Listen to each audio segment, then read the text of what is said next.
Get ready for the dictation. Dictation will start in 5 seconds. Start. After a month, the Northeastern Railway made a reference to the Railway Board seeking approval for placing the order.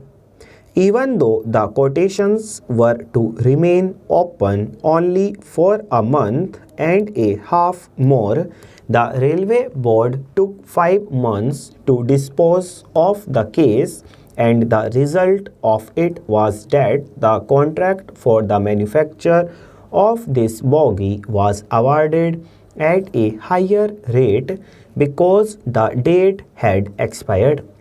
It is a serious matter. It may be said that the Railway Board was not perhaps aware of the closing date of the tenders, but then it was the duty of the Railway Administration to have seen to it that in matters like this the board was fully posted with the information. Similarly, sir, the audit report has cited serious irregularities of a widespread nature relating to technical inspection of works resulting in overpayments. The Railway Corruption Inquiry Committee also pointed out the prevalence of such corrupt practices in the railways, and it recommended the setting up of a vigilance cell consisting of 3 officers. It also further suggested that one of the officers of the vigilance cell should be an engineer from outside the railway service.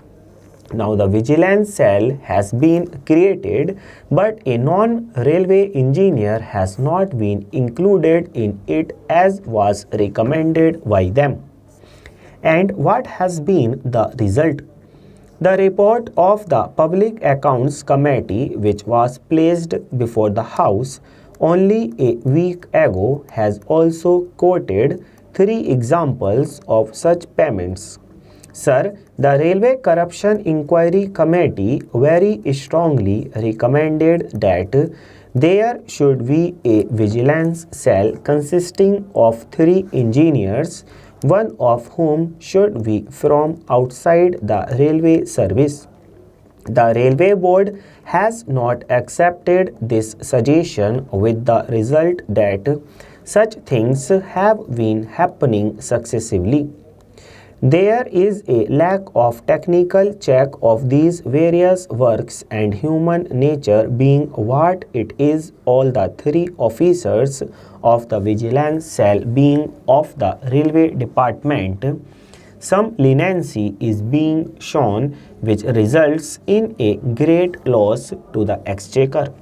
I do hope that the Railway Minister will be pleased to reconsider the recommendations of the Railway Corruption Inquiry Committee, and even at this late stage, he will see that in this vigilance cell a non-railway engineer is included.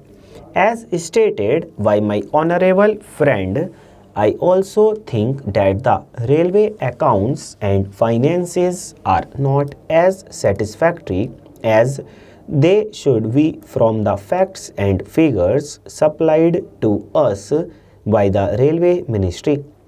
This was not accepted by the Minister, and he quoted some figures, but they have not satisfied us, full stop.